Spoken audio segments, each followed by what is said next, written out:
вы души истины, и жили здесь, и вся исполняя сокровища многих иллюзий, подателя, приди, всели серные, очисти на всякие скверные, спаси, блажи души наши. Добрый день. После небольшого перерыва мы с вами продолжаем изучение Священного Писания Ветхого Завета. Мы с вами подошли к 7 главе, да, остановились на 7 главе. У кого, Саида, ты сегодня будешь выполнять эту серьезную роль. Здесь видно все.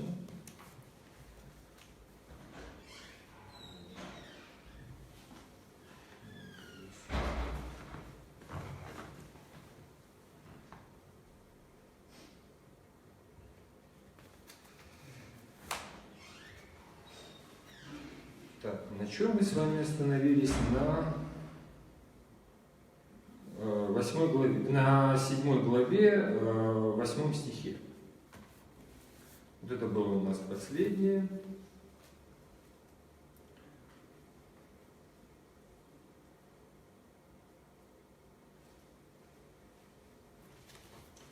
То есть 80-летний Моисей и 83-летний брат Моисея Аарон должны предстать перед фараоном и предстают перед фараоном.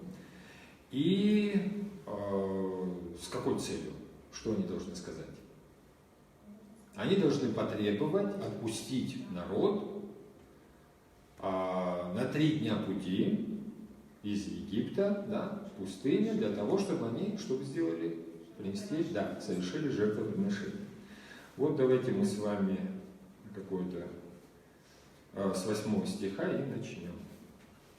Господь сказал, обращаясь к Моисею и Аарону: когда фараон потребует от вас, покажите чудо, то вели Аарону бросить перед фараоном свой посох, и посох превратится в змею. Да, спасибо. Значит, что потребует фараон у 2 пророков? Пророка Моисея и пророка его брата Аарона. Он потребует чуда. Симеон – знамение, знак, признак. То есть какой-то знак того, что на самом деле имеет место чудеса, что посланничество этих пророков, что они не самозванцы, что оно действительно это проявление воли Божией, да, правда, пока неизвестно какого Бога, и потребует чуда, и он должен явить. А что явить? Должен явить терас, чудо или дива.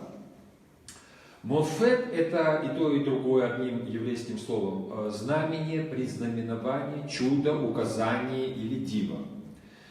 Для чего необходимо проявление чуда? Мы с вами уже говорили, что тут социальное положение понятно. Речь идет о рабах. Чтобы рабы вышли и куда-то направились, для этого что необходимо?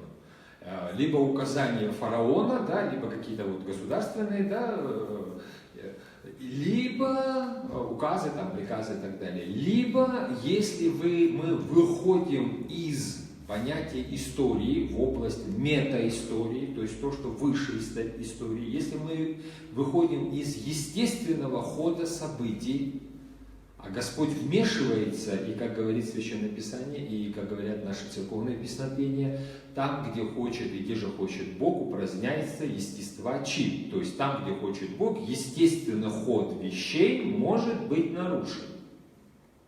Не там, где хочет человек, там, где хочет Бог. И вот это как раз тот самый случай. Но люди, мы с вами говорили, результат грехопадения он в чем заключается? Результат грехопадения заключается в том, что творить волю Божию человек просто так не может. Потому что не хочет. Потому что природа его изменилась. И вот это тот случай, когда не просто для Моисея нужна определенная школа пророческая, чтобы он научился быть пророком. Пророк, это мы с вами говорили, это не тот, кто предсказывает будущее. Да? Как сейчас мы воспринимаем. То есть сейчас в наше время пророки это кто? Это оракулы. какую машину купить, куда съездить, да, вот, какие блага приобрести, должен сказать арабу.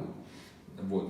Пророк это тот, кто что делает? Открывает, мы с вами не раз об этом говорили, открывает волю Божью.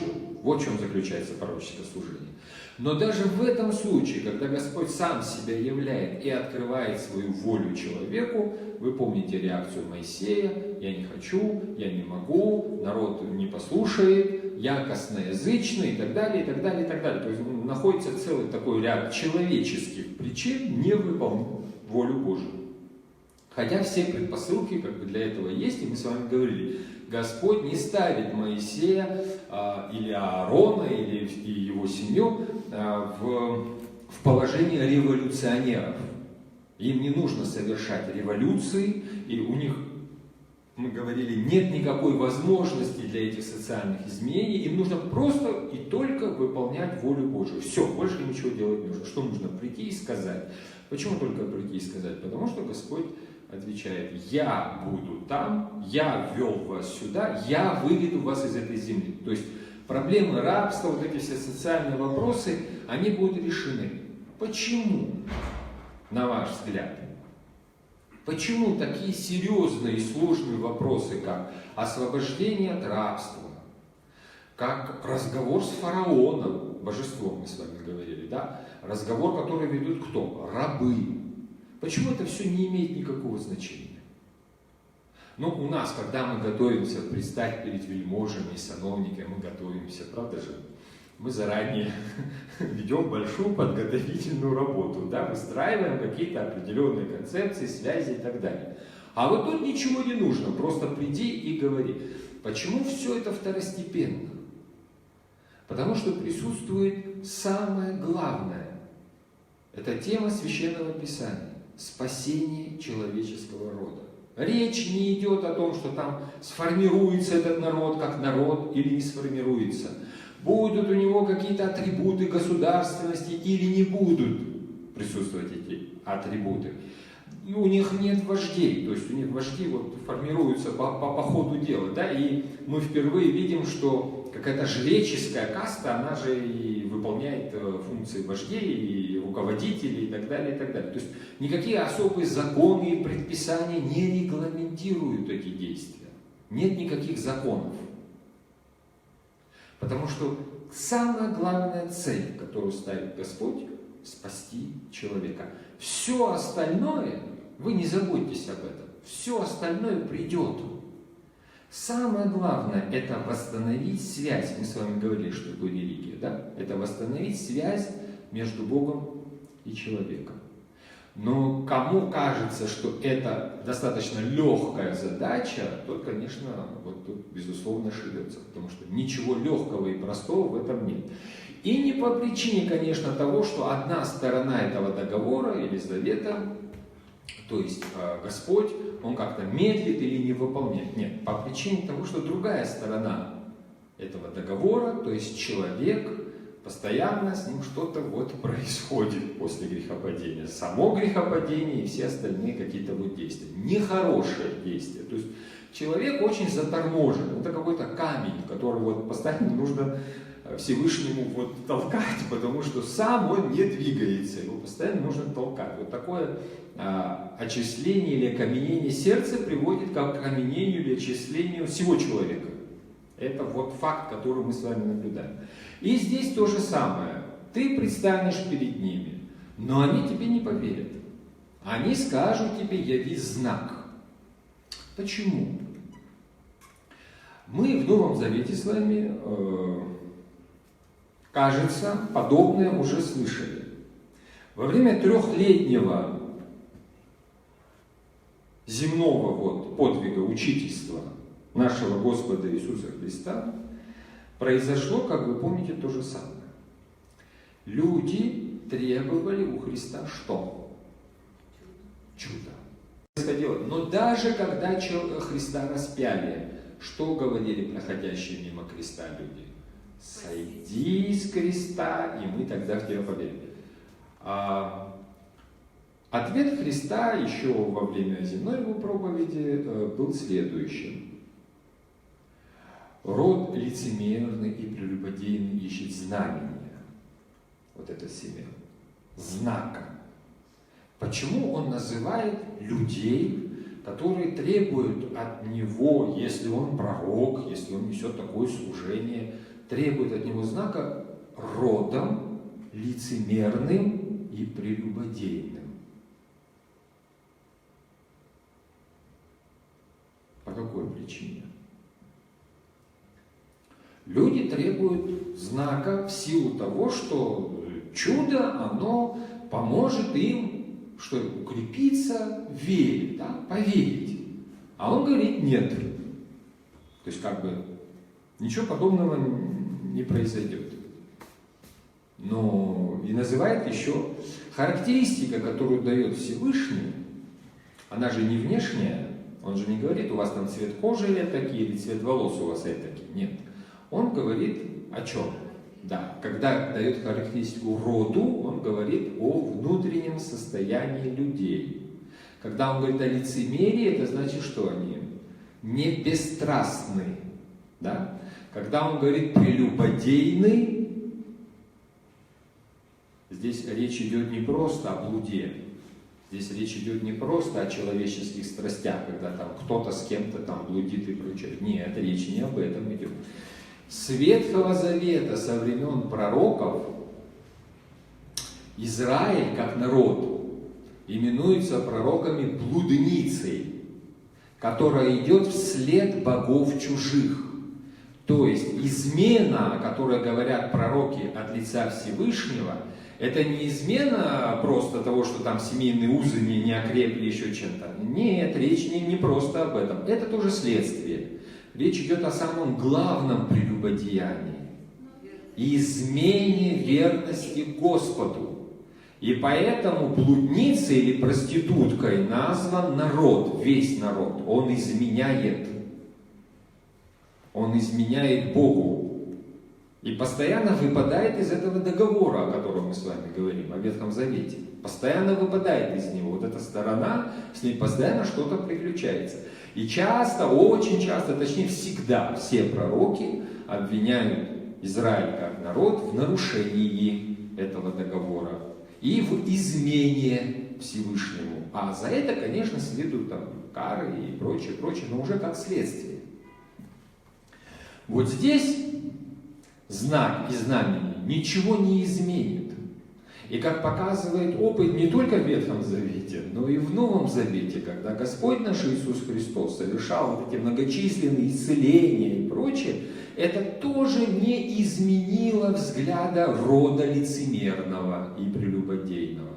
Фарисеев, саддукеев, то есть вот этой жреческой части, да, и большей части народа.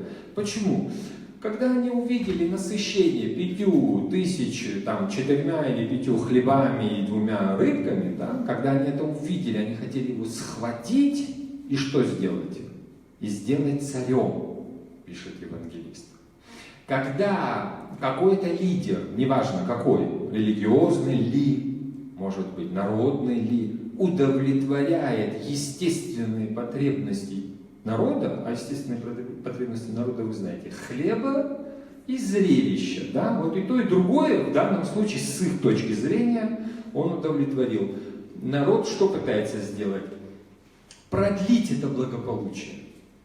И если, соответственно, Христос кормит каким-то небольшим количеством еды, да, и показывает это, все, значит, вот такой царь и должен быть, он решит все наши проблемы. Но внутреннего изменения у людей не происходит. А как мы это видим?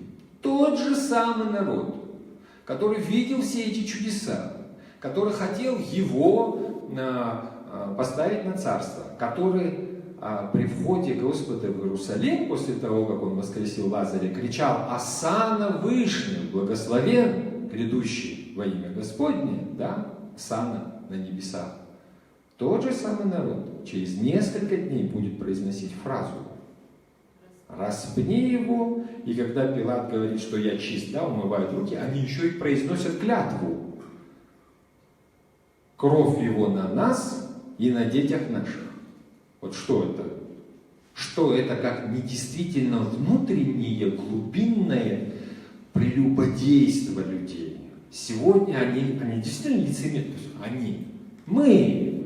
Речь о нас, о людях идет. Это не просто там перст указующий на какой-то народ в какой-то там 2000 лет назад. Это мы такие. Сегодня мы говорим осанна вышних и благословляем и радуемся, но стоит только в какой-то степени этому Мессии, да, не удовлетворить наше представление о нем, мы тут же скажем распни.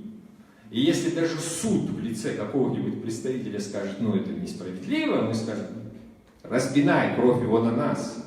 Это человеческая природа. Знаки, чудеса ничего не меняют. Ничего не меняют. 40 лет еврейский народ Израиль видел чудеса в пустыне. Манну ели каждый день. Да, хотели перепелок, появлялись перепелки, хотели водичку, появлялась водичка, там где-то вообще не было. И что они в конце? Они все равно носили звезду своего Бога. Да, поклонялись, чуть что создавали золотого тельца, роптали, но просто нервная система Моисея уже была истощена к концу всего вот этого вот пути. Это уже был совершенно, да, он так и жалуется Всевышнему, что я ношу этот народ на руках, как младенец, как бабка повивальная, а он все младенец. 40 лет прошло, он все младенец, он все ропщет. Это характеристика человеческой природы. Ни знаки, ни чудеса, ни признаменования, ни дива ничего не дают. Если мы сегодня с вами увидим, как перевернется мироздание, да, это ничего внутри нас не изменит. Не надо обманываться. И, кстати, с другой стороны, технический прогресс тоже показывает нам это. Ну, вот посмотрите, в древности люди не имели электричества. С лучинками сидели, с масляными фитилями. Сейчас есть свет. В древности для того, чтобы... Электричество, да, нам все освещает. В древности для того, чтобы находиться в тепле, что необходимо? Заготовка была каких-то, да, вот, дров, угля, еще чего-то. Сегодня мы одним щелчком все это делаем. Но внутренне-то мы не меняемся. В древности для того, чтобы с кем-то пообщаться, необходимо было километры проходить. Сегодня есть гаджеты. Но внутренне-то мы так и не изменились, хотя вот все это как бы чудеса, да, они вот как бы условия комфорта, чудо, но для чего, мы что называем, все, что дает нам, да, состояние, приближает к нам состояние комфорта. Человек-то не меняется, никакое чудо не изменяет внутреннее состояние человека. Вот это мы, собственно говоря, из данного стиха и наблюдаем. Вот и фараон, что он? Что фараон? Фараон попросит знамение и чудо. И он говорит, Господь ему говорит, ты вели Аарону бросить перед фараоном свой посох. О посохе мы с вами уже достаточно много говорили. А теперь мы поговорим о том, во что превращается этот посох. И посох превратится в змею. Вот здесь, в отличие от того посоха, который бросал Моисей, вы помните, в пустыне, да, и перед людьми, здесь речь идет о другом посохе, о посохе Аарона. Об Аароне мы с вами ничего не слышали, да, о посохе Аарона.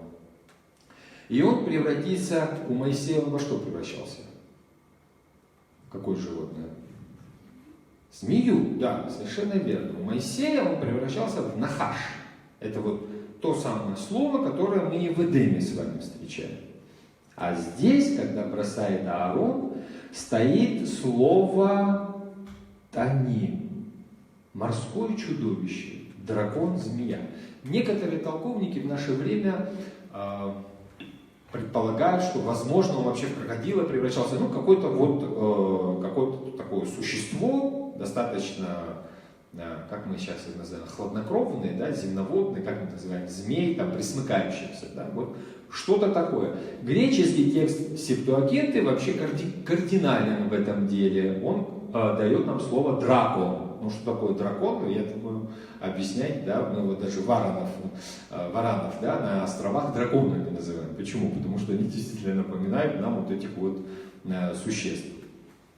Дракон, чаще всего в Священном Писании, это образ сатаны. Да, мы с вами говорили, что власть очень тесно с этим связана. Змей, тоже перевод. Что это такое, почему здесь другое слово? Вот тут уже как-то да, у нас есть достаточно большая для вариации, да, вот пространство достаточно большое, но слово другое, это не нахаш. И посох другой, и слово другое. Он должен бросить, то есть Аарон должен бросить этот посох, и посох превратится не просто в змею, вот в какое-то чудовище перед фараоном. Ну, то есть, согласитесь, это знак, это достаточно серьезный знак, да, если кто-то бросает перед вами палку, и она превращается, да, вот. 10 стих, пожалуйста. Моисей и Аарон пришли к фараону и сделали, как повелел Господь. На глазах у фараона и его вельмож Аарон бросил на землю свой посох, и посох превратился в змею. Да, то есть вот бросил этот посох, и он превратился вот в это танин, в это чудовище.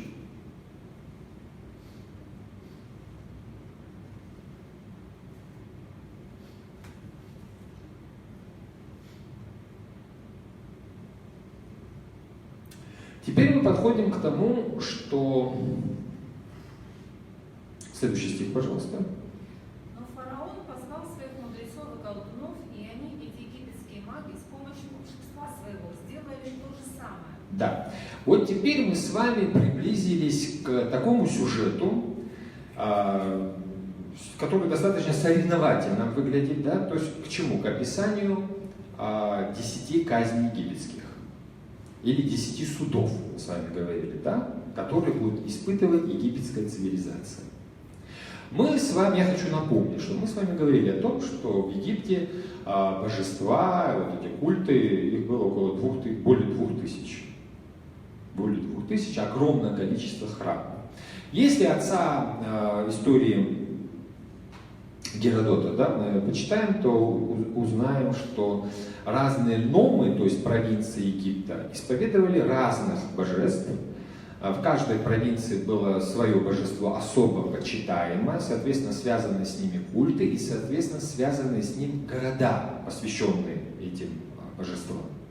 Вот тут Илиополь, который строили, Рамсес, они тоже были посвящены, евреи, которые строили, да, вот в рабстве, они тоже были посвящены определенным божествам. Сами греческие, римские историки, они предполагают, что такое разделение было прежде всего запланированным, и сама власть, центральная власть в Мемфисе или власть фараонов, она, дескать, под предположением этих историков, она сама вот таким образом распространила различные верования. Для чего? Вот эта раздробленность провинций, а каждое божество, это, соответственно, каждый культ. Да? И люди, соответственно, во всех провинциях делятся, отличаются от людей в соседних провинциях. Ну, например, там, где есть культ Исиды, там не едят корову, потому что она у нас с рогами, корова это мать, это богиня и прочее, прочее. Да? Там, где связано с культом Самоном, там не едят свиней, это вот на большей части провинции и так далее. То есть люди живут в соответствии со своими правилами. Эти правила табуируют и регламентируют человеческую жизнь, семейную жизнь, общественную жизнь, праздники, соответственно, в каждой провинции разные. Эта раздробленность к чему ведет? Вот римляне и древние греки обнаружили в этом что? Провинции не смогут объединиться, предположим, для переворота столицы. То есть вот эта раздробленность культурная, религиозная, она не позволит объединиться представителям разных культов, потому что культ древнее культуры, да, представителям разных культов, для того, чтобы, ну, предположим, для государственных переворотов. Да, это вот Древняя империя, это вот старинный, древний Римская и Византийская империя подхваченный лозунг, конечно, который, конечно, намного более древний, корнями уходит вот в то время, когда один человек стал над другим человеком. То есть вот эксплуатация человека человеком пресловутая, она как раз вот нам это и являет. Но это предположение более поздних историков. Да? Вот на тот период, о котором мы говорим, происходит именно вот то, что мы сейчас с вами наблюдаем. Это дракон, этот змей, в который должен превратиться посох, он достаточно известен в самом Египте. Почему мы говорим о соревновании? В Египте достаточно большое количество божеств, да, около 2000 разных культов. Но есть те, которые во всех религиях принято называть главными. Да? Это реальные боги, это не просто символы, они реальные. Вот точно так же, как мы отправляем культы, да, вот, определенные религиозные, точно так же, друзья мои, отправляли их египтяне. То есть это народ, который не просто какими-то символами, да, украшает храм, они реально приходят в эти храмы, они молятся на самом деле, как бы христианам это ни казалось, да, вот странным, они действительно молятся перед этими идолами, они действительно передают, ну что человек во время молитвы? Он просит, а что он просит? Он просит, исходя из своих нужд, да? Какие нужды? Благополучие, благоденствие, здоровье, свое, ближних и прочих. Вот все то же самое было и у египтян. Они тоже реально приходили туда. Геродот пишет, что вообще даже животные просто так не резались. То есть даже мясную пищу египтяне просто так не приносили. Они всегда закалывание животного сопровождалось молитвой, то есть жертвоприношением было. Любое закалывание животного, говорит Геродот, у них жертвоприношение. Ну, например, когда они отрезают голову какого-то там млекопитающего, парнокопытного, ну, неважно, там, коза, овен, буйвол, не имеет значения, да, какое животное, дикое, хищное, не хищное. Они возлагают руки на голову, говорит он, и говорят, что все то плохое, что боги должны были послать на того, кто режет, или на тех, кто будет есть, чтобы остались с этой головой. Поэтому, пишет он, они никогда не едят голову, потому что голова, она все эти проклятия на себе концентрирует, и, соответственно, она потом либо выбрасывается, либо ее приносят на рынок и продают грекам. Говорит Геродот, да. А те уже как-то спокойно к этому относятся, потому что мало в это верят. Вот. Но для египтян природных, это действительно их жизнь. Она вот вся обрамлена этим. Тем более, вы знаете, их жизнь зависит еще и от того, как Нил поднимается. Соответственно, это тоже божество. Как солнце печет, это тоже божество. И это все боги. А поскольку то, что человек после грехопадения не может регулировать, он у нас обожествляет. Регулировать подъем Нила они не могли, они с ним его обожествили. Договариваться с солнцем они, то есть регулировать не могли, значит они, соответственно, солнцу поклоняются. И то же самое луне, растениям, воде и так далее. Мы сейчас будем об этом говорить. И образ змея, о котором мы вот часто говорим, был достаточно в Древнем Египте развит и распространен. Во всех храмах практически. Ну вот мы видим, что это такой оберег на голове фараона, мы с вами уже смотрели, да, видно вам. Это змей. Он всегда направлен на того, кто приходит к фараону для общения, для просьб и так далее. Он символизирует, с одной стороны, власть фараона, мы говорили, это символ Исиды, и множество других богов, И кроме того, он еще и оберегает фараона от всяких там вот напастей. Что говорят наши друзья-ученые по этому поводу? В религии и фольклоре Древнего Египта, ну, фольклоре это для нас, а религия это для них, это достаточно живая вещь. Я прошу вас серьезно, да, это воспринять. Змеиные культы занимают огромное значение. Змеи являются носителями двух начал, и добра и зла. В ряде культов змеи отчетливо связаны с почитанием земли. А почему земли? Потому что человек питается от того, да, что производит земля. Египетская богиня плодородия Рененут почитается в виде змеи. В облике кобры она охраняет груды зерна свежего обмола. То есть, оказывается, змея, богиня змея, охраняет готовое. Почему это важно, готовое зерно?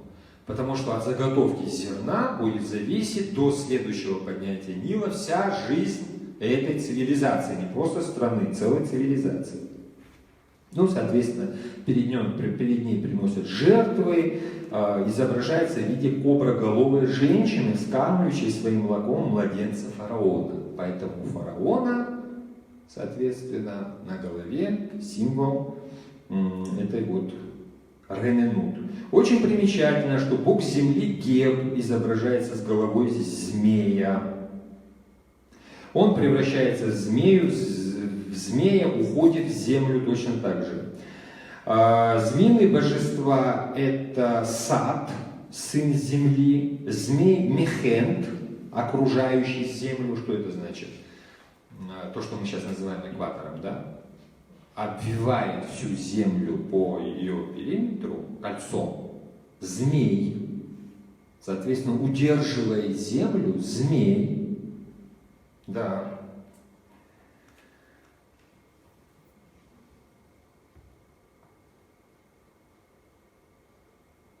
Ну, есть то есть змей, через которого должна пройти ладья бога Ра, то есть солнце, это вот тот змей, с которым каждую ночь борется бог, и затем утром появляется из Нила, да. Великий змей Апоп. Да, великий змей Апоп. Древние египтяне считали, что на небе тоже есть некая вода, находящаяся выше солнца и звезд, и она охраняется великим змеем Апопом. По его воле небесная вода изливается дождем, оплодотворяя землю. Согласно трактовке, Апоп олицетворяет мрак и зло. Он извечный враг вот этого вот рядом изображенного божества, бога Ра, то есть солнца. Обитает в глубине земли, и где происходит его борьба, ежедневная борьба с богом Ра. Ночью Ра начинает плавание по подземному Нилу, а Апоп желает его погубить, выпивает из реки всю воду. В сражении с Апопом, сражение повторяется каждую ночь. Бог Ра заставляет его изрыгнуть воду обратно. Соответственно, смена дня и ночи, которую мы с вами наблюдаем, в представлении египтян это не просто, как мы сейчас знаем, да, там земля вращается и все прочее. Но почему в области, конечно, для жрецов было понятно, что это символизм, да, потому что жрецы, они и календарем владели, Александрийский календарь вообще один из самых, да, распространенных. Мы до сих пор в церковной нашей среде пользуемся вот тем Александрийским календарем. Жрецы умели высчитывать, безусловно, и затмение, и высчитывали и поднятие Нила, и все прочее. Но в представлении людей, в представлении народа, да, это были реальные действия, которые реально происходили. Вот каждую ночь Бог Ра, то есть солнце, борется с этим змеем, змей побежденный, солнце выходит, если, не дай Бог, победит змей, солнце не появится утром. И, соответственно, Нила тоже не будет, и жизнь закончится. Да? То есть, вот, пожалуйста, вы можете видеть, поклонение змею было достаточно распространено в Древнем Египте. Это вот изображение египетских пирамид достаточно распространено, и никаких проблем как бы здесь нет. Когда, теперь представьте себе, Аарон бросает свой жезл перед ними, и он превращается в нечто, что им близко, это для них не вызывает никакого удивления. Культ змея распространен по всему Египту. Это один из тех культов, которые не просто какая-то провинция, да? Не просто какая-то часть исповедуют все. Вот просто все. И поэтому кому обращается фараон, чтобы, как это вот, детоксикацию, да, сделать этого явления? Ну, кого он зовет, да? Вот кого? Вот Баба Ягу, Кощея Бессмертного, Змея Горыныча. То есть он зовет своих жрецов.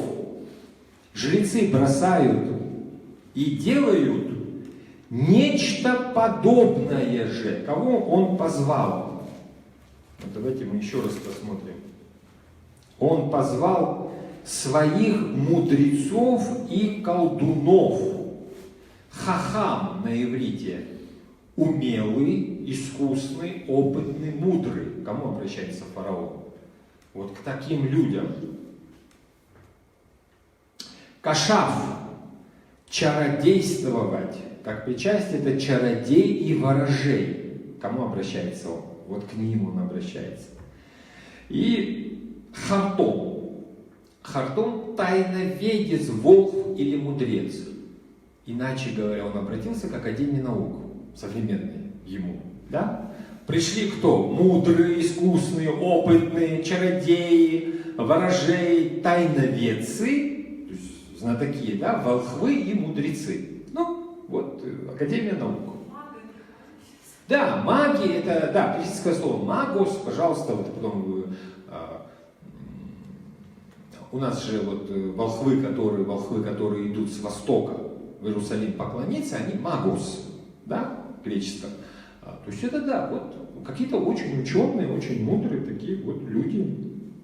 Вот к ним он и обратился. Они и пришли. Что они сделали? Какого действия? Тут стоит вот это хэн. Они таким образом повторили, то есть сделали нечто подобное тому, что сделал Аарон. Нечто подобное тому. Интересно слово, которое здесь еще стоит, лагат, в переносном значении означает чары или магию. При помощи чего? При помощи чар или магии. Что такое чары? То есть, что такое магия? Это не реальное изменение, да, сути вещей, а вот такое зачарование, что более походит на действие сегодняшних современных фокусников. То есть нужно как-то отвлечь или привлечь внимание человека к чему-то такому, что человек подумал, что это произошло. Поэтому там написано, там вот это вот слово «хэн» потому и стоит. Они сделали не то же самое, а подобное тому, что сделал Аарон. Подобное тому. И почему-то слово «пламя» стоит. То есть чары, магию какую-то применили. Зачаровали присутствующих. Вот что произошло. 12 стих, пожалуйста. Каждый бросил свой посох на землю, и эти посохи превратились в змей. Да. Каждый бросил вот этот вот свой жезл, о которых мы говорим, и они тоже превратились в змей. Слово «змей» здесь тоже тамим. Тоже тамим, то есть тоже вот в этих, то, что перевели как змеи, вот в этих драконов. Ну, каких-то вот присмыкающихся. Мы не знаем сейчас точно, мы с вами не сможем вывести, что это за животные. Далее. Да только посох Аарона поглотил все их. Вот что интересно. Да. Глава.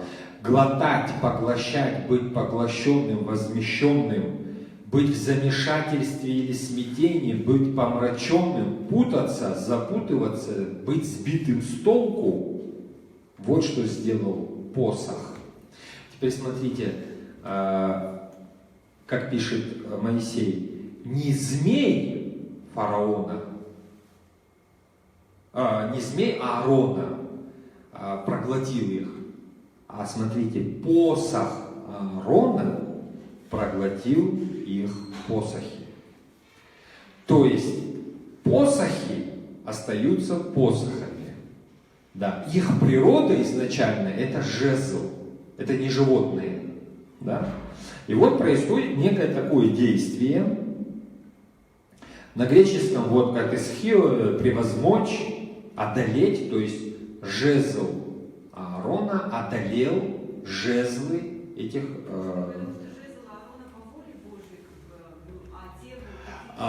То, что очевидно сейчас для нас, уже знающих, да, развязку, концовку, все прочее, еще не очевидно для фараона и египтян.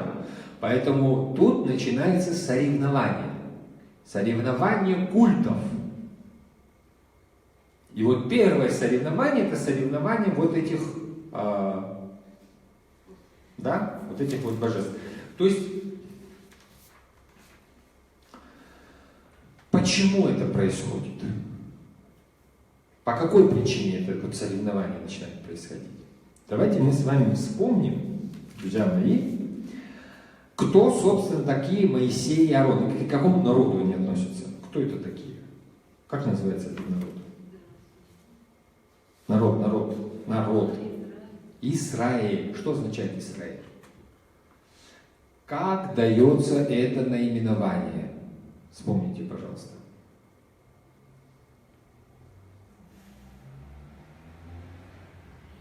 Иаков идет на встречу со своим братом Исавом. Вспомните. Там есть такой поток Явок. Его он переводит своих детей, жен, дары готовит для брата и все прочее. Сам возвращается и остается один. И некто, когда наступили сумерки, начал с ним бороться. Некто. То есть там кто-то, да, начинает с ним бороться. Он одолевает этого некто, и вот когда поднимается заря, это, кстати, всю ночь происходит, когда поднимается заря, тот хочет покинуть Якова. Яков не отпускает, держит и задает вопрос. Тот же самый вопрос, который задает Моисей у горящего куста. Какое тебе есть имя? Некто ему отвечает, что тебе до имени? Да, у горящего куста, чудно. Что тебе до имени моего? И Яков просит благословения. Он прекрасно понимает, что за существо перед ним, он просит благословения. Тот благословляет его и говорит, некто, ты теперь нарекаешься, происходит изменение имени Израиль, ибо с Богом боролся, людей побеждать будешь. Что там, да? Что у нас вот в иврите, да? Ты боролся с Элохим, с богами. Элохим у нас-то множественное число. Да? Побеждать людей будешь. А с утра, уже перейдя, Яков называет это место Пенуэль, потому что говорит, я Бога видел лицом к лицу и остался в живых. Замечательное, просто удивительное объяснение этого дает нам святой Кирилл Александрийский. Когда у вас будет время дома, вот, не поленитесь, это очень легко в наших условиях уже сделать, толкование Кирилла Александрийского на вот этот вот борьбу Якова, да, ночную. Гляньте, потому что я небольшой вам отрывок всего лишь зачитаю.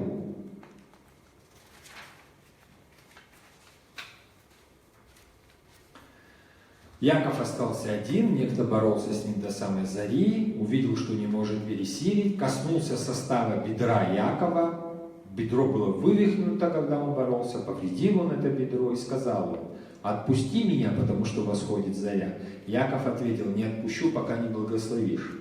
Он спросил, как твое имя? Яков, ответил он. Тогда он сказал, отныне тебе имя будет не Яков, а Израиль, потому что боролся с Богом, и людей побеждать будешь. Яков сказал, прошу тебя, скажи мне твое имя. Но он ответил, зачем ты спрашиваешь о имени моем? И он благословил его. Яков назвал это место Пенуэль, сказав, потому что я видел Бога лицом к лицу и остался жив. Солнце встало над ним, когда он проходил Пенуэль, хромая из-за своего бедра. Вот почему до сего дня израильтяне не едят сухожилия на составе бедра, ведь он коснулся сустава бедра Якова рядом с сухожилием. Итак, Израиль Богородица. Есть еще одно, мы с вами множество значений в свое время просматривали, есть глагол «раа» – «видеть». «Раата» – ты видишь, да? Видел. То есть еще одно значение, когда ты с кем-то борешься, ты же его видишь, с кем ты борешься. Чтобы бороться с Богом, надо, конечно, безусловно. У нас вот это вот пресловутое слово атеизм. Пресловутое слово атеизм. Можно ли быть атеистом в собственном смысле слова? Атеист. Я исключаю веру в Бога. Я не верю в Бога. То есть это вера в то, что Бога нет, потому что никаких доказательств того, что Его нет, не существует. Соответственно, это вера. Вера в то, что Бог есть, теизм. Вера в то, что Бога нет, атеизм. Но чтобы в кого-то не верить, то это же должен быть кто-то. Здесь то же самое. Здесь то же самое. Это отражение человеческой природы после грехопадения. Вот это мы все время возвращаемся к тому, какие мы. Здесь то же самое. Он с ним борется. Но чтобы бороться, он же должен быть лицом к лицу. Иаков впоследствии так и говорит: я видел Бога и остался живым, но боролся.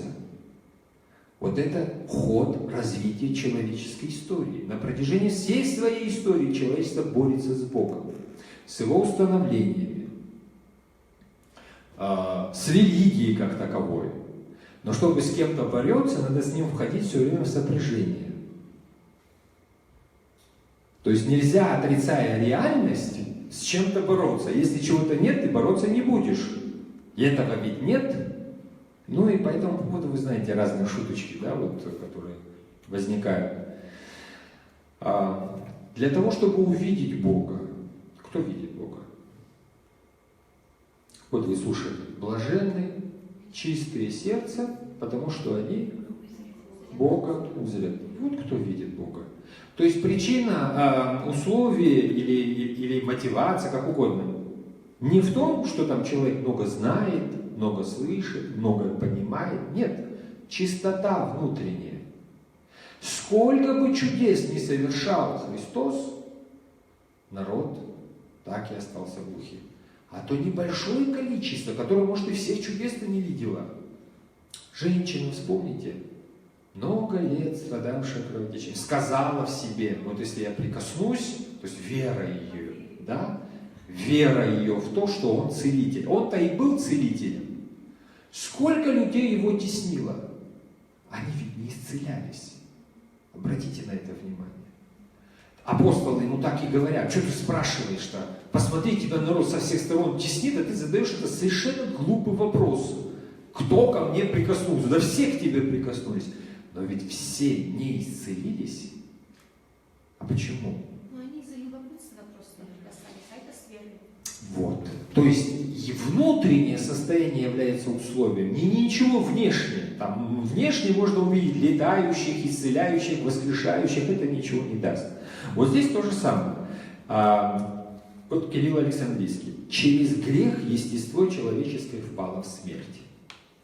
Когда же оно совсем удалилось от средств к спасению, то есть когда человек совершенно удалился от Бога, то созданный по образу Божию человек едва не стал военнопленным.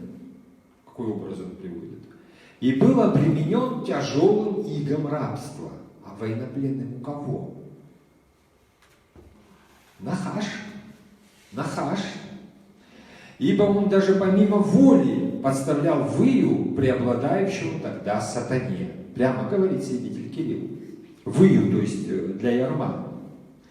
Который по весьма великой надменности своей, а дух лукавый непомерно горд, в отношении ко всем, так сказать, дерзко взывал ко всем живущим на земле, говоря, цитата из пророка Исаии: «Рука моя захватила богатство народов, как гнезда, и как забирают оставленные в них яйца, так забрал я всю землю, и никто не пошевелит крылом и не откроет рта», говорит дьявол. Он царствовал с насилием, как я и сказал, и наименован Богом века сего. Апостол Павел, послание к Коринфянам, именует дьявола Богом века сего, потому что поклонялся ему мир и служил твари вместо Творца. Обратите внимание, почитание и служение творению вместо Творца называется почитанием и служением дьяволу. Соревнования, которые мы с вами видим в 10 казнях, это соревнования между служителями, совершенно верно, и тем, кто поклоняется твари. Ну да, и бисы, змеи, там, неважно, бегемоты, крокодилы, не имеет значения, как они там, с соколиными головами они там выглядят, солнце это ли, луна, земля, Нил ли, это не имеет значения, это ведь все творение. Соответственно, это служение дьяволу. Сбивается вектор. Да, язычество это и есть. Мы утверждаем, говорит Кирилл, что боровшийся был святой ангел, прообраз Христа, то есть Христос, сделавшийся подобным нам человеку. Они ведь боролись, значит, какие-то конечности были, что-то же было. Слышишь ли, что борьба происходила ночью? Да, при закате началась борьба, на рассвете закончилась. Падая же и побеждаемый, он изобличаем был в том, что искал недостижимого. Всякий человек ищет недостижимого. Решившись богоборствовать и одолеть всемогущего Бога. В этом смысле, я думаю, божественный Давид, бряцая в гусли, говорил об израильтянах, что они ужасное нечто замышляли против своей собственной головы, чтобы не говорить мне против Христа.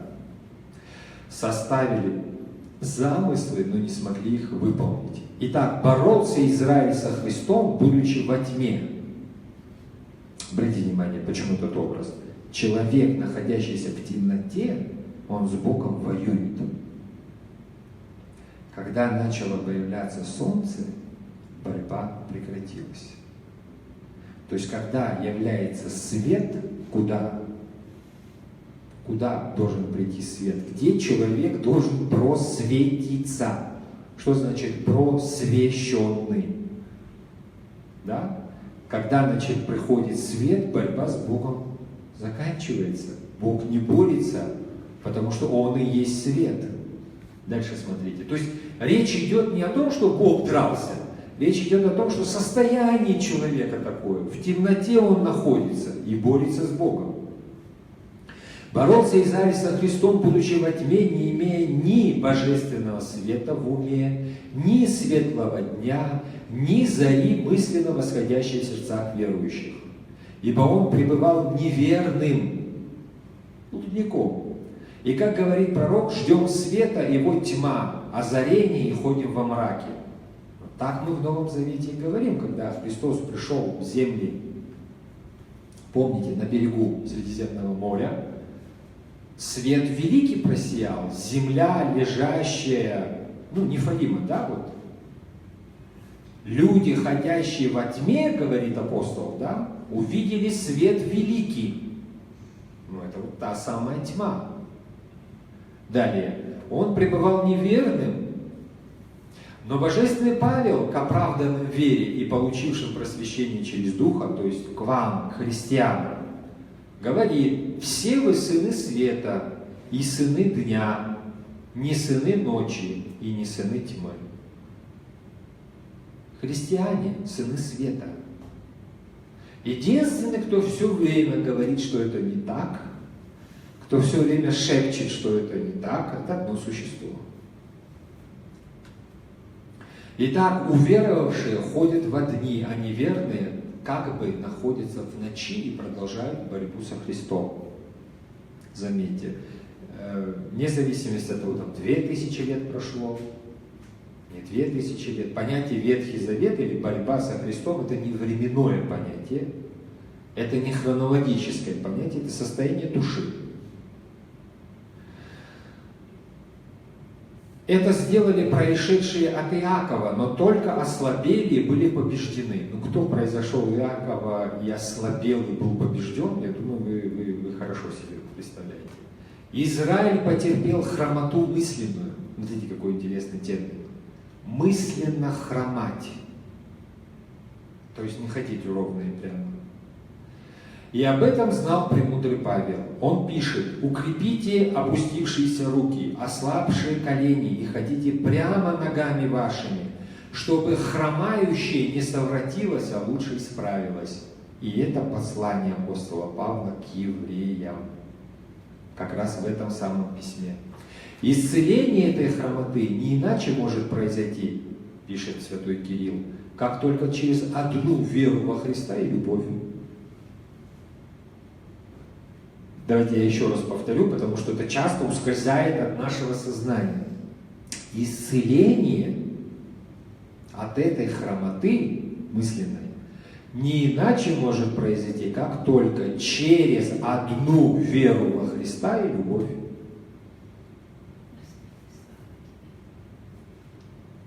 Не принявшие же веры пребывают в хромоте и в совращении болезни по слову блаженного Павла.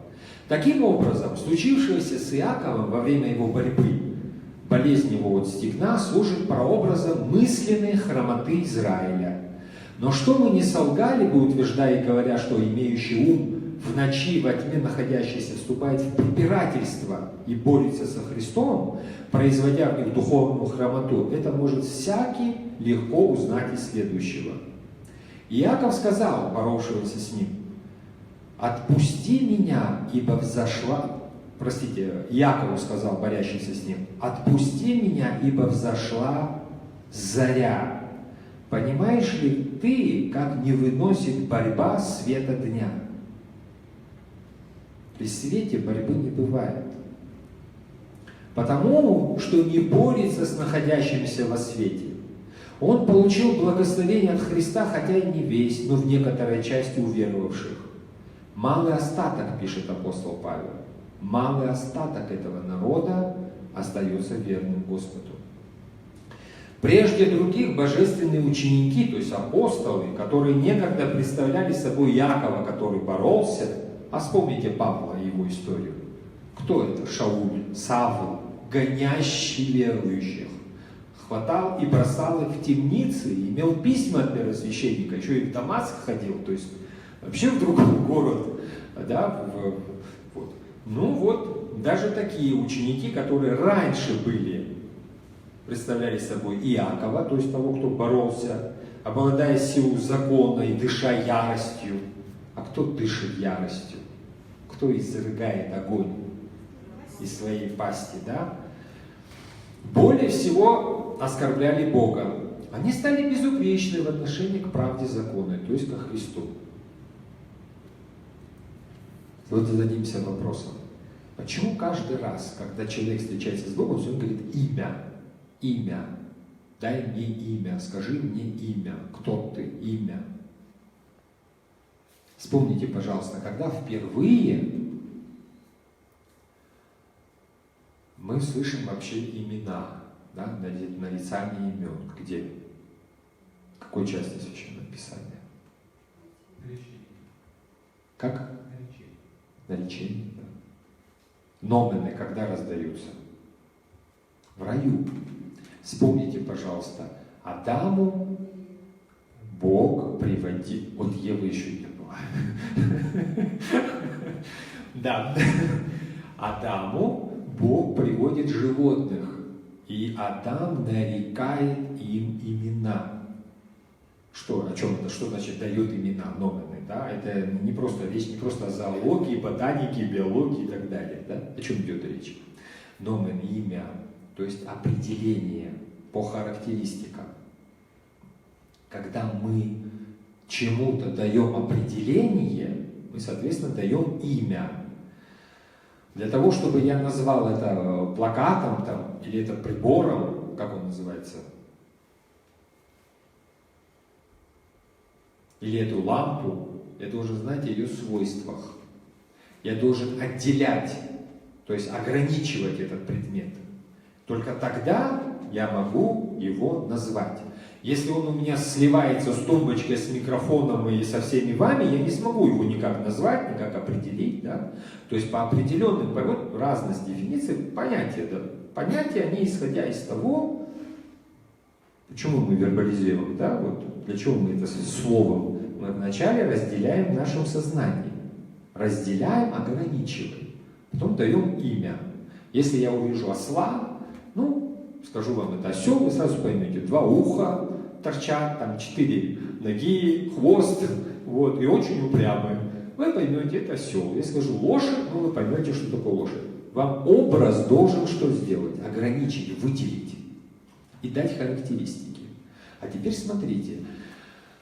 Адам-то находился в раю, то есть когда он давал имена животных, ум его был Богом просвещенным. Он не воевал с Богом. И вот этот самый богопросвещенный ум, свободный, от греха и страсти, он проникает в суть вещей, то, что мы называем сутью или сущностью вещей. И дает возможность нарекать имя, не общаясь, не соприкасаясь, ни по характеристикам, ни по формулам. Но сейчас-то у нас ум какой? Сейчас-то у нас ум какой? Обуреваемый страстями. И вот теперь смотрите. Происходит встреча человека и Бога. Бог открывает себя человеку для того, чтобы начать процесс спасения человека.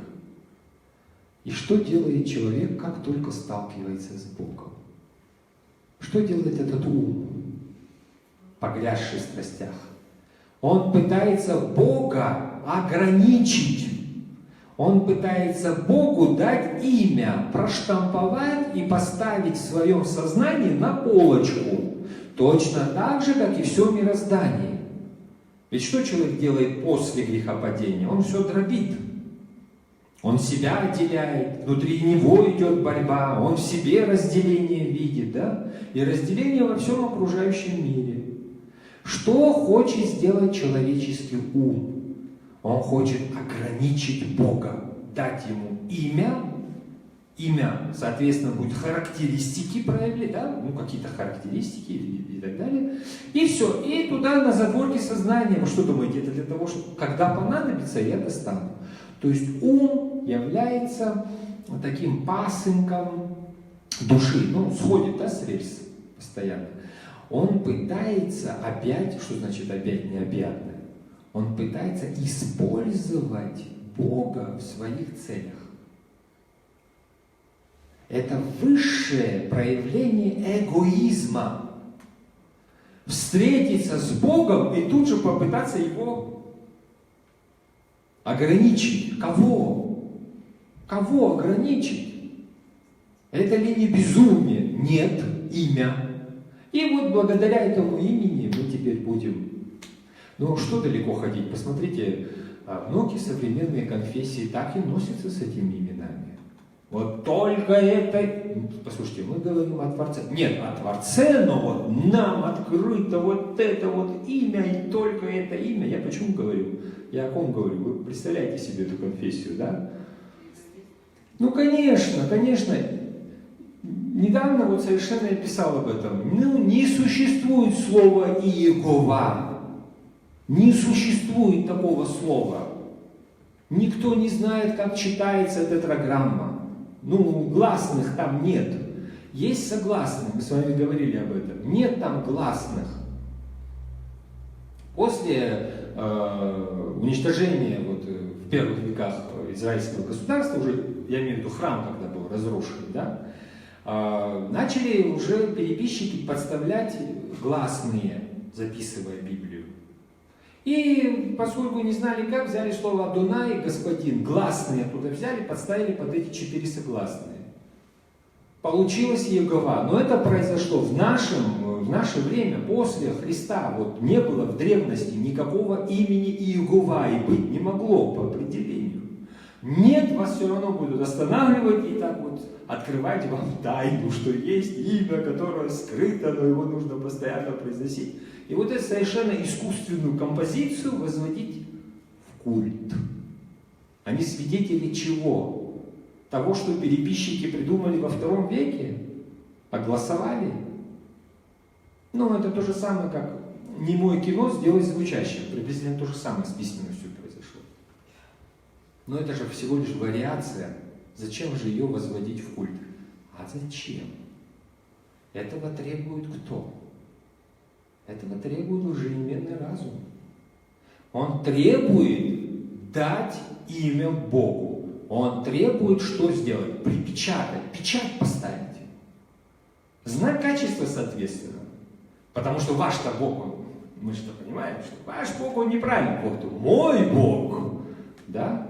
Это же все проявление человеческой натуры. Поэтому и такое количество божеств возникло. Огромное количество божеств. Ну, посмотрите, мы говорим о том, что в мире, да, много монотеистических религий. Но даже монотеистические религии, посмотрите, как наименование Богу относится. Вот мое, оно правильное, а твое, оно неправильное. Хотя в основе того и другого стоит семитская эль, но не так дружно разъединены, что до сих пор друг друга ненавидят и уничтожают эти два народа, да? Достаточно близки друг к другу. А ведь это монотеизм. Это все не проявление религии или божества, это все проявление вот этого человеческого разума. Кирилл так и говорит: Бог не объявляет имени своего, показывая, что Он есть по естеству, то есть по природе его нельзя объять умом. Имя для Бога не имеет никакого значения, как оно имеет для человека, потому что Бог не эгоист, в отличие от человека. Впрочем, на основании естественных свойств Он именуется, дальше он приводит примеры, и жизнь, и сила, и истина. Ну, Господь так и говорит, да, я и путь, и врата, и истина, и первосвященник, и жрец, и ягненок, и там огромное количество имен. Ну, давайте вот теперь каждое возьмем и будем на их основе культы создавать. Уразумев же опять, что Он есть Бог, которому, собственно, не может принадлежать никакого имени, блаженный и нарек Иаков место сему Пенуэль. Я видел Бога лицом к лицу, и сохранилась моя душа. Итак, замечай, Он стал Израилем, и вот Кирилл использует другой перевод, видящим Бога. Между тем, как боролся с ним человек, он говорит, однако же, что видел Бога лицом к лицу, и спаслась его душа. Ибо познание Христа есть дело спасительное. Слово стало плотью.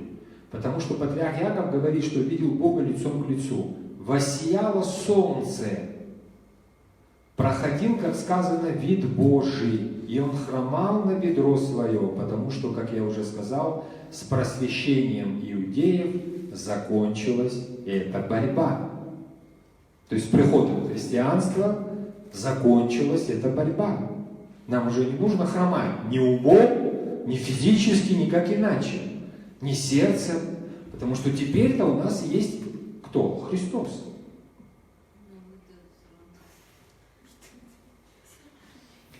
То есть, все, что мы встречаем в Священном Писании, вот эти вот культы разнообразные, это все проявление отравленного человеческого сознания, и это все проявление отравленного человеческого сердца.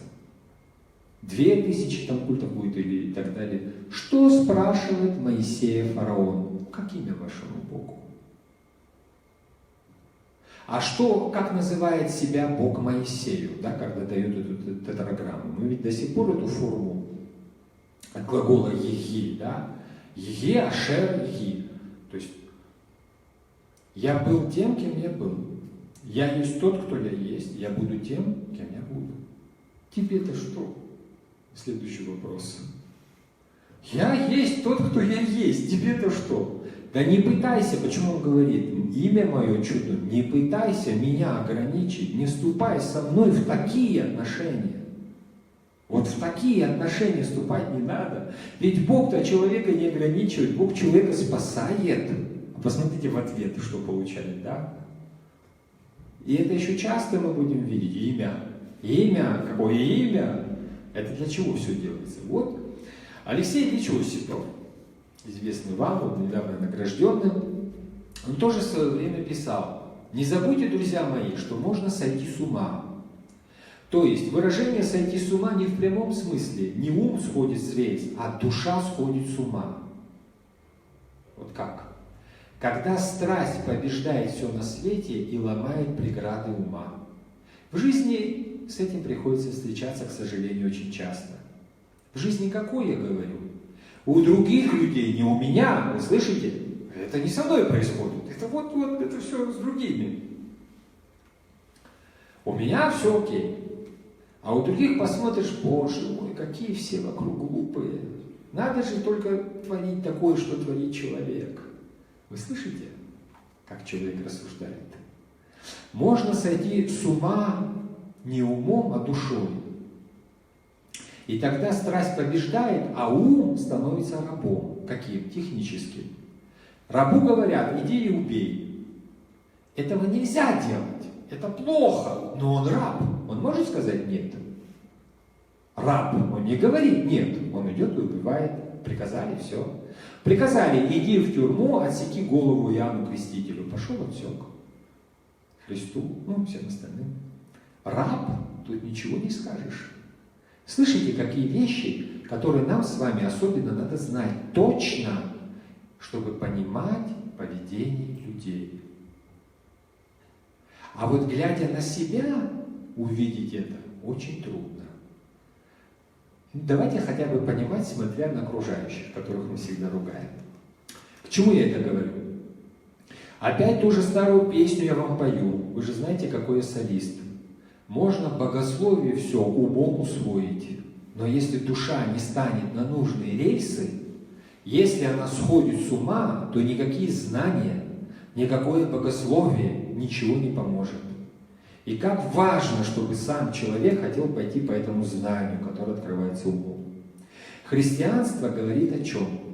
Христианство говорит о бесстрастии, то есть свободы от греха. Вот тут было рабство, да? А вот тут свобода. Указывает, что страсть – это источник страдания. Не осуждай, ты себя ранишь. Не завидуй, ты себя разлагаешь. Не тщеславься, ты себя унижаешь. Христианство говорит, страсть – это зло, которое мучает человека, порабощенного страстью. Язычество теперь. Язычество – это культ страстей. Это говорит все христианство. Теперь вернемся к язычеству.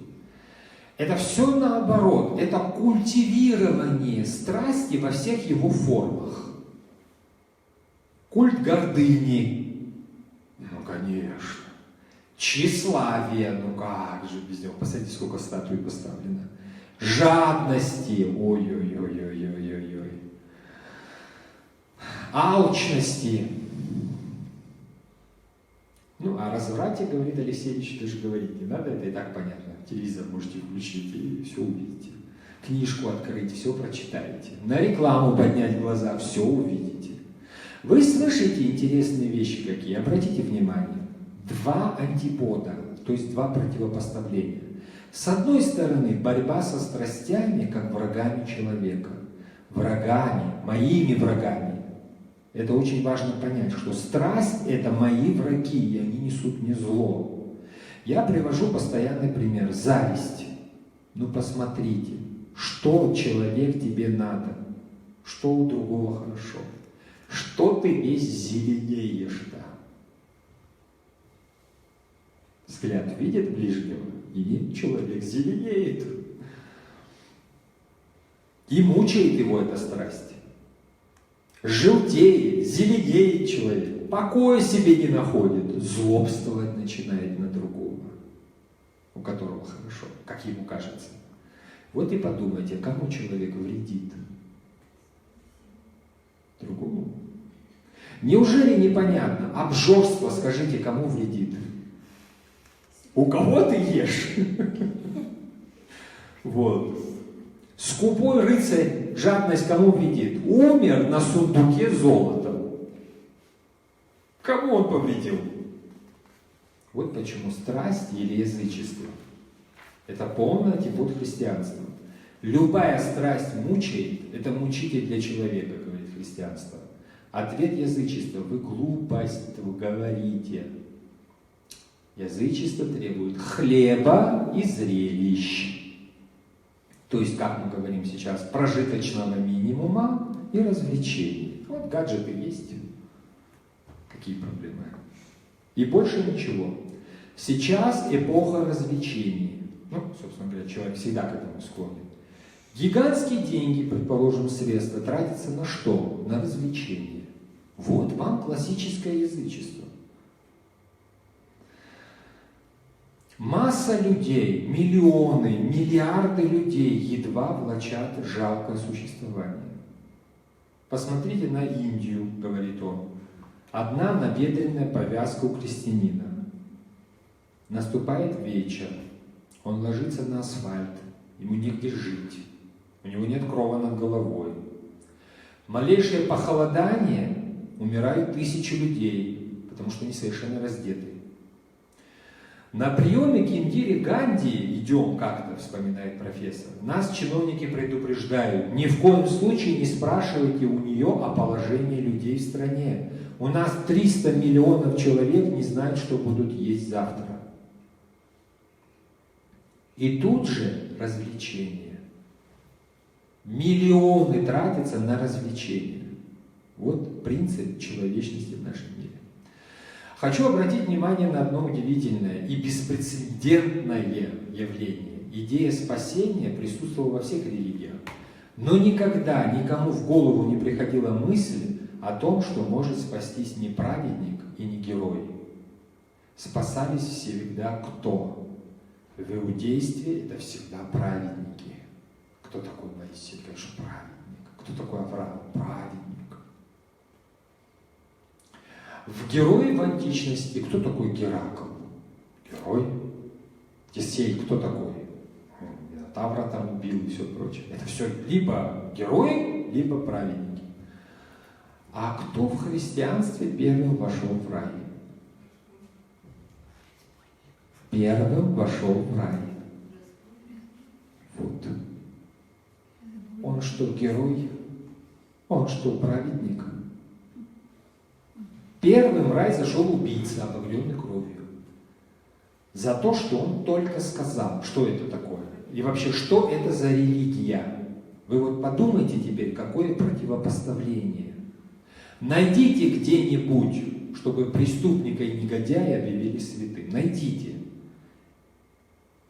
Это смех вызывает, да? Сами ученики, посмотрите, когда видят слепого, что говорят Христу? Рави, кто согрешил? Это слепорожденный. Его предки, родители, ясно, почему он слепой. Вот как человек мыслит. Если что-то случилось, значит вот грех. За грех наказание. А тут, смотрите, человек распят за грех и признается, что распят за грех, в рай попадает. Что за религия непонятная? В язычестве обязательно присутствует женское божество. Женское начало. Это вы прекрасно знаете. Где есть Бог, всегда есть богиня. Где богиня, там есть божонок. И вот какие они все скачут. В христианстве нет ни богинь, ни боженят, ничего такого.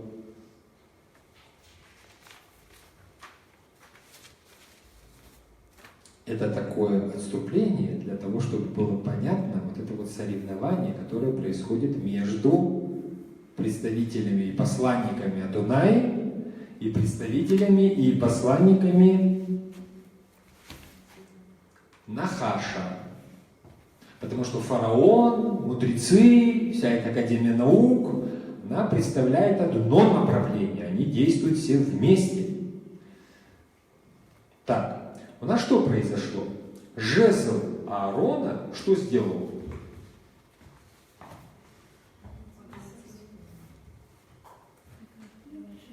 Сбил, да? Их, посрамил их, превозмог их, одолел их. Как бы сейчас сказали, нашла коса на камень в этом соревновании. Так, потом следующий стих, пожалуйста.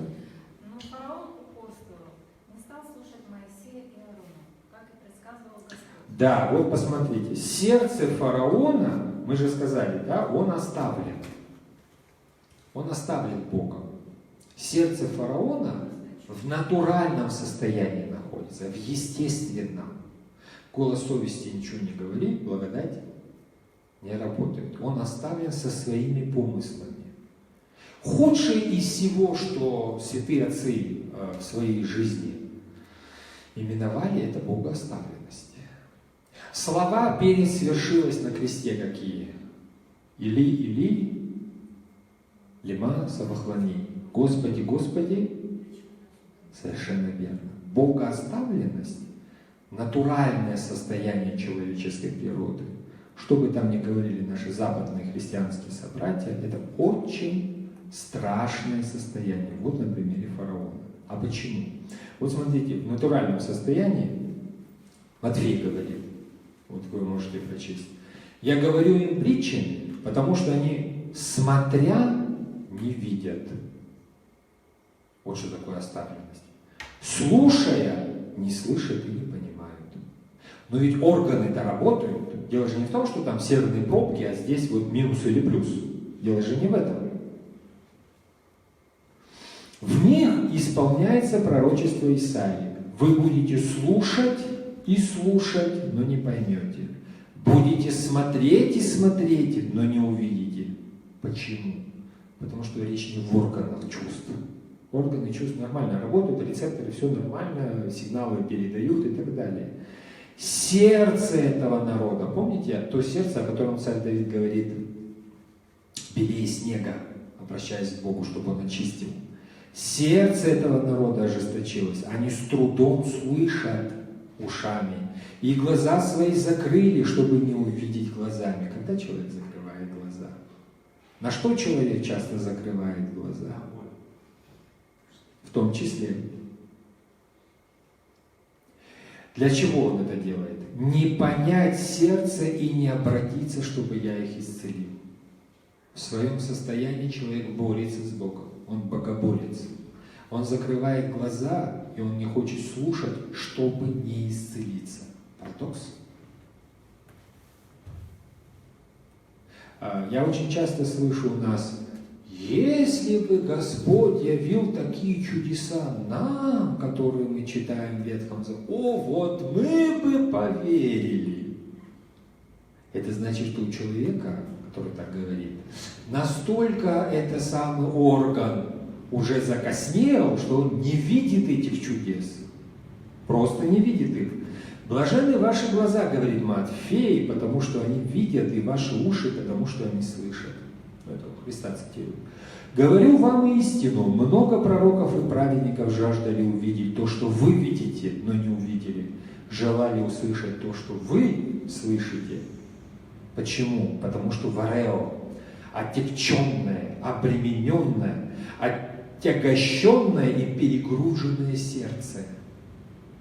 Самолет, который перегружен, с ним что произойдет, если он взлетит? С машиной что произойдет, если она перегружена? Вот то же самое и с сердцем человека происходит. Абсолютно идентично. 14 стих. Господь сказал Моисею: упрямится фараон, не хочет отпускать мой народ. Завтра утром, когда фараон пойдет к реке, ступай ему навстречу. Стань перед ним на берегу Нила, держи в руке посох, что превращался в змею, и скажи фараону так: Господь, Бог евреев, послал меня сказать тебе: отпусти мой народ в пустыню, совершить служение мне. Но ты все не слушаешь. Да. И Господь говорит тебе: сейчас ты узнаешь, кто такой Господь. Я ударю по Нильской воде посох, и вода станет кровью. Умрут все рыбы в мире, а от реки пойдет такой смрад, что египтяне не смогут пить воду из нее. Да. Господь... Спасибо.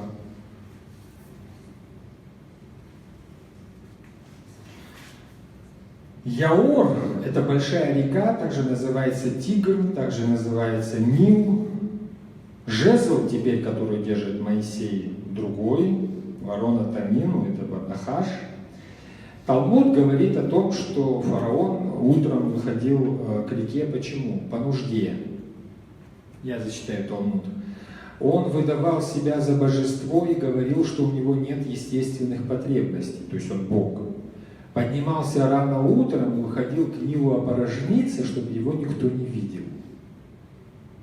Не дай Бог не сказали, что да, человеческие потребности у фараона. Это же живое воплощение Бога. Он повторяет не имя, но Господь Бог говорит с тобой. Он говорит фараону: Бог евреев, Элохим евреев говорит с тобой. Что произойдет? Он ударит по водам Нила. Это изображение божества Нила. Почему двойственное, вы понимаете, это верхний и нижний Египет.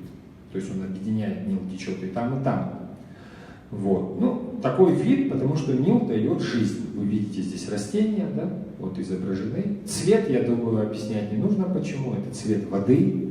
Вот так выглядит божество Нила, которому египтяне поклоняются. Вот оно же, ну тоже зелено-синий цвет, да. Вот такая грудь, это потому что плодородие, живот тоже слегка обвисший, потому что плодородие. И птицы, и хлеб, который он держит, и растения, которые он держит, и рыбы, которые он дает. Вот вы наверху можете увидеть, да? Вот здесь. Это все необходимо для питания человека. Это Бог Египта, который посылает благоденствие. Да. И что произойдет? Произойдет страшное в сознании египтянина, тем более фараона. При ударе посоха он превратится в кровь. Это что означает? Произойдет осквернение Бога. Вот это сопряжение начинается достаточно серьезное. Израиль не борется с социальными какими-то, ну как вот Ганди, он как поднимал восстание, да, в Индии, чтобы избавиться. Они не противляли, то есть это не работали, да, просто не работали, соответственно, англичане не смогли удерживать, да, то есть какой-то социальный протест. В Латинской Америке мы что увидим? Постоянные вооруженные восстания, постоянные, ну, то же самое и на африканском континенте, да, вот постоянно это все происходит. Здесь этого нет. Евреи не совершают никакого вооруженного восстания, они продолжают работать. Удар наносится почему? По самому главному, по культу. Представьте, каким образом нужно показать египтянинам, что Господь есть Бог, а вот эти рабы – это дети Всевышнего. Наносится удар по божествам. Потому что, вспомните с Яковом, что произошло. Имя тебе Израиль, потому что ты с богами Элохим боролся, и людей побеждать будешь. Чтобы побеждать людей, борется не с людьми. Конечно. Наносится удар, что такое боги в язычестве? Страсти. Страсти. Наносится удар по самому главному. По культам от них уже идут производные. Культура, цивилизация, экономика, бизнес, финансы, хозяйство, политика. Но сначала удар наносится потому, что коренится вот здесь. Израиль в лице Моше и Аарона наносит удар в самое сердце фараона и египетского народа. Вот на этом мы с вами, поскольку время вышло, заканчиваем. Вопросы, если они у вас есть. Если их нет, то помолимся.